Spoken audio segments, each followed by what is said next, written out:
In this video, I want to talk to you about creating email forwarders.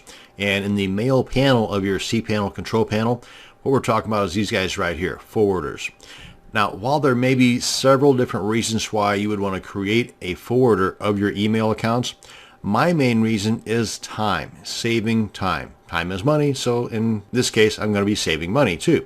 Now, as far as the forwarders, basically, what I mean by that is that I've got several domains, and each domain I have at least 3 email addresses assigned to that one domain. My name, sales, and support. Now, there may be several other emails, but that would just save me that much more time if I were to forward those also.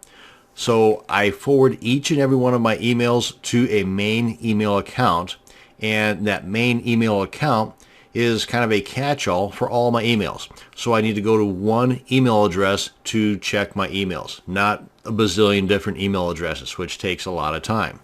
Now, these forwarders, they allow me to see not just the email, but the email address they were sent to. So whenever I reply, then that reply comes from that particular email address, not from the one they were forwarded to. Hopefully that makes sense. Anyway, that's pretty much the why. Let's go ahead and tackle the how. Go ahead and click on the forwarders link. It's very simple too, by the way. Now, of course, to do this, you have to already have the email addresses created, which is done by clicking on the email account link here. So once you've got your email addresses created and you want to forward them to a different email address, click on Add Forwarder.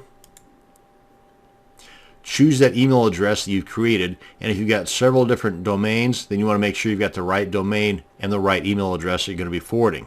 And this is my name at my domain name. I'm going to forward it to my main Gmail account. Assuming, of course, that would be my main Gmail account. Click on Add Forwarder, and it's done. That's how simple it is.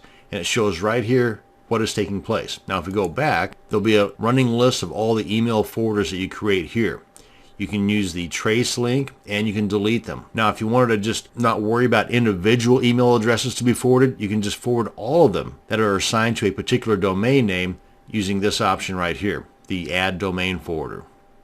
The process is basically the same as adding a forwarder to an individual email address, only this way you're doing it to everything that might come into that domain in the form of an email. And that is how you create an email forwarder.